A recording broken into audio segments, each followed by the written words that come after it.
आज की वीडियो में हम वेरिएबल डिक्लेरेशन के बारे में पढ़ने वाले हैं कि आखिर वेरिएबल को डिक्लेयर कैसे किया जाता है प्रोग्राम के अंदर और उसकी डिफरेंट एग्जांपल्स के बारे में देखते हैं। अभी सबसे पहले तो हम ये पढ़ लेते हैं कि वेरिएबल डिक्लेरेशन की जो डेफिनेशन है वो क्या है।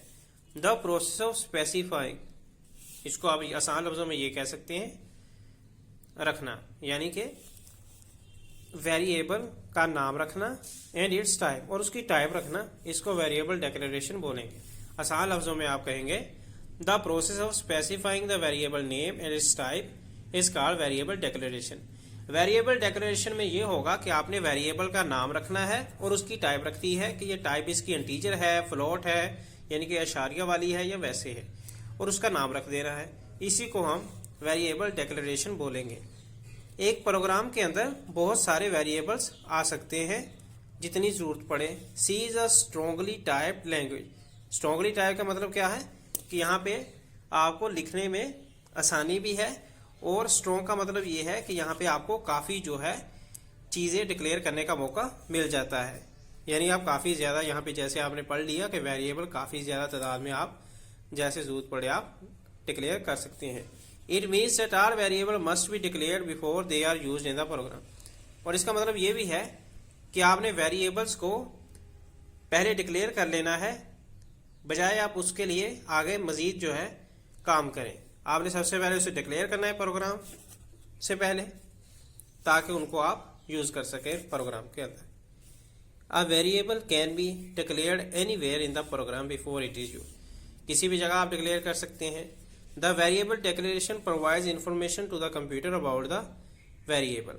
जब आप डिक्लेयर कर लेते हैं तो इन्फॉर्मेशन सारी कि आप आगे क्या करने वाले हैं वो कंप्यूटर को मिल जाती है, कंपाइलर को मिल जाती है।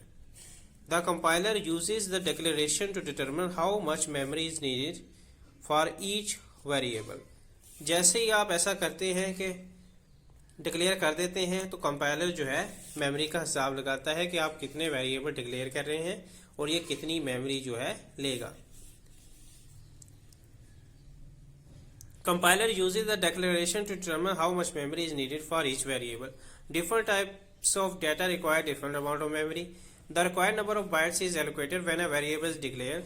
फॉर एग्जांपल इंटीजर जो है ये 2 बाइट लेता है, करैक्टर 1 बाइट लेता है। The bytes are used to store the value of the variable. Once a variable is declared, जब आप डिक्लेयर कर देते हैं वेरिएबल को, इस data type can not be change during program execution.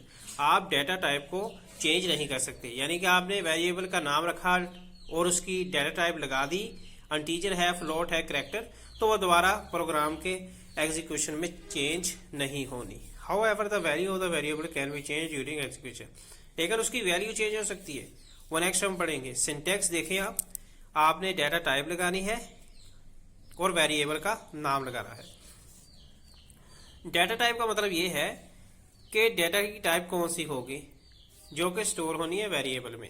आप नेक्स्ट इशारिया वाली चीज़ें यूज़ करने वाले हैं, इशारिया के बगैर आप नंबर्स यूज़ करेंगे, उससे पता चल जाएगा। वेरिएबल का नाम आपने रख देना है। ये मेमोरी की लोकेशन है, वेरिएबल का नाम होगा, उस हिसाब से आपको लोकेशन कोई ना कोई मिल जाएगी। एग्जाम्पल की बात करेंगे। अभी यहाँ पे आप इंटीजर मार्क्स देखें, इसमें इंटीजर जो है ये डेटा टाइप है, मार्क्स है ये वेरिएबल नेम है। इसी तरह फ्लॉट डेटा टाइप है, एवरेज नेम है आपका। इसी तरह करैक्टर डेटा टाइप है और ग्रेड जो है आपका नाम है। इसी तरह डबल डेटा टाइप है और सैलरी जो है आपका नाम है। अब डबल में फॉर एग्जाम्पल लिख लें आप 2.5, इसका मतलब 2.5 जो है ये आपकी क्या है डेटा टाइप। सैलरी, इसका मतलब कि आपकी सैलरी कितनी है, सैलरी जो है ये आपने नाम रखा था, ठीक है, डेटा टाइप का, सॉरी उसका वेरिएबल का। In the above example integer, float and character are double are keywords that indicate data type. Marks, average, grade, salary जो है वेरिएबल की नेम है।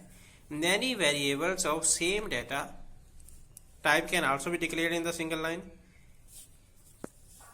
Each variable name is separated by comma. वो कहता है कि आप एक से ज्यादा जो है वेरिएबल के नाम भी डिक्लेयर कर सकते हैं एक ही डेटा टाइप के लिए। जैसे हमने बोला कि मैं इंटीजर को, मैं ए को भी इंटीजर के तौर पे यूज करना चाहता हूँ, बी को भी इंटीजर के तौर पर यूज करना चाहता हूँ, सी को भी। तो आपने अलग-अलग integer A integer B integer C लिखने के बजाय उसे एक ही जगह इंटीजर ए बी सी में क्लोज किया है। तो ये तो था हमारा टॉपिक आज वेरिएबल डिक्लेरेशन का, और इसके एग्जाम्पल के बारे में देखा। So gonna see in next video. Until then good bye for now.